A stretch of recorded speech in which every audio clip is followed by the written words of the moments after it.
It's against Tony De La Cruz.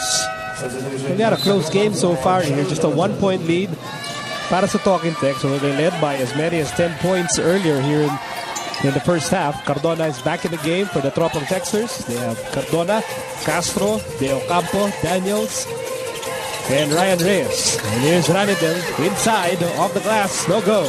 Now nothing wants to fall. That was a point-blank range. It looked like it was going down, and then it comes out. Now, after making all those stops, Alaska has not been able to score either. Borboran will miss. And referee Noel Tillingen says, it's Talking Text basketball. Well, he was right there, so I don't think anybody's going to argue with him unless he made a glaring mistake. Castro, 13 to shoot. Cardona. Risky pass. And turnover. Ranedel De Ocampo with a steal. And here counter steal by Fondacher. And Ranedel will miss a layup. Nobody can make a shot on the part of Talking Text right now. Over 7 minutes remaining here in the second period. Labang pa rin ang Talking Text, 29-28. Here's Fondacher. Pause. Pause. Baguio. Shot clock down to 6. Borboran. Air ball. Ball will stay with the Aces, but they only have 4 seconds left on their shot clock to complete this play. All of a sudden, there's been a drought. Nagka-El Nino. Tubig! Marami pang ano ngayon. Naghihintay ng tubig. Balita natin. Toss! Yeah, finally, somebody breaks that long spell of silence for both teams. No? And don't look now, but Alaska has taken a 1-point lead. And here's Castro on the right side. Cardona. They swing it over to Ryan Reyes. Reyes. And here's Harvey Carey with a reverse layup. For the scavenger, just doing what he does best. Never complains. You know? Just does his work. Defense hard against tough people that score. They're trapping that high pick and roll with Baguio, no? So he has to give up the ball quickly. Baguio is most effective when he's driving to the basket. That's a good foul by Baguio, I think. Stop that momentum. Medyo nakita mo yung hapalong kasi ni dribble ni Castro. May hinahanap ng gagawin na maganda para sa kanila yun.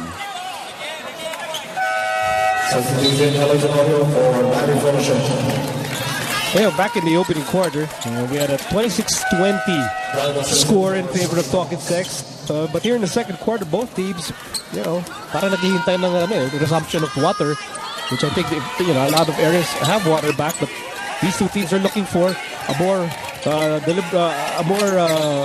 free-flowing. Nasundutan ni Baguio si Harvey Carey.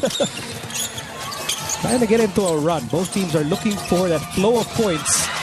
And here's Reyes. And Cardona. Easy 2 points here. All alone.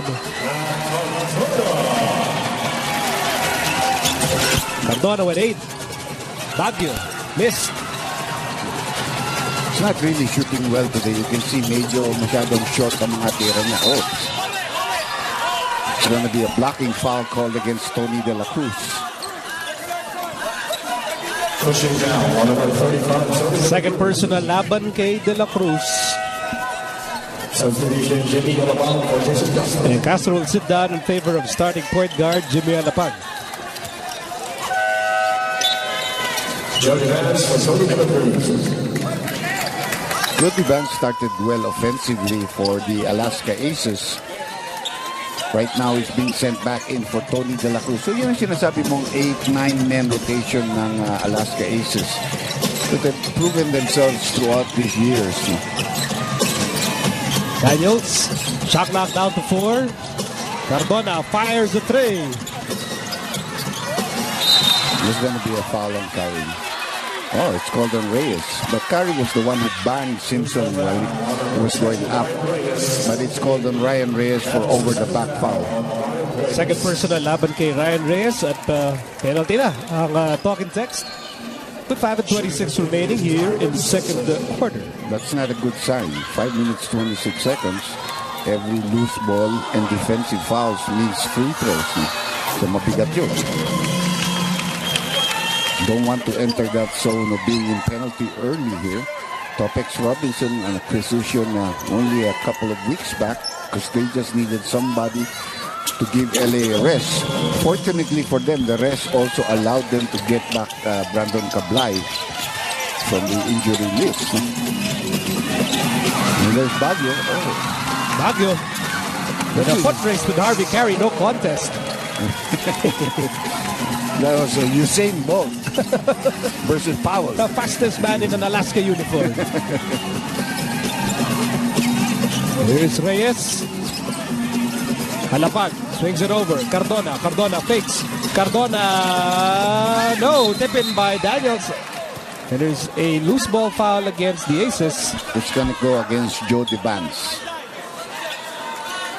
And it's going to be free throw shots because there was a tip in at the time that he was fouled.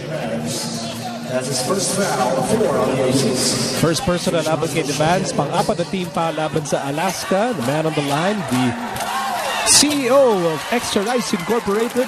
Kala ko talaga nag-ensayo ito nung off-season. Puro free throws na lang i-ensayoin niya.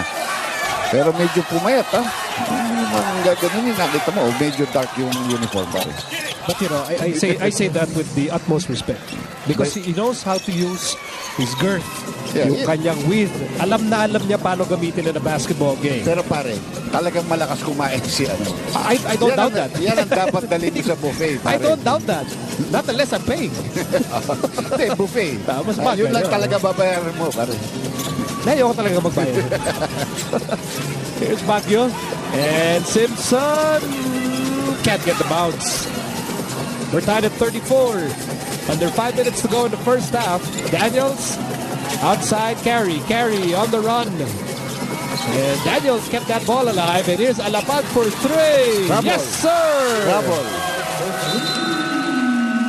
That's what Daniels does. He kept that ball alive, leaving Alapag an open 3-point shot. 4:13 remaining in the second period. At balik sa tatlo. Ang abante ng Talking Text, 37-34. Back after this timeout.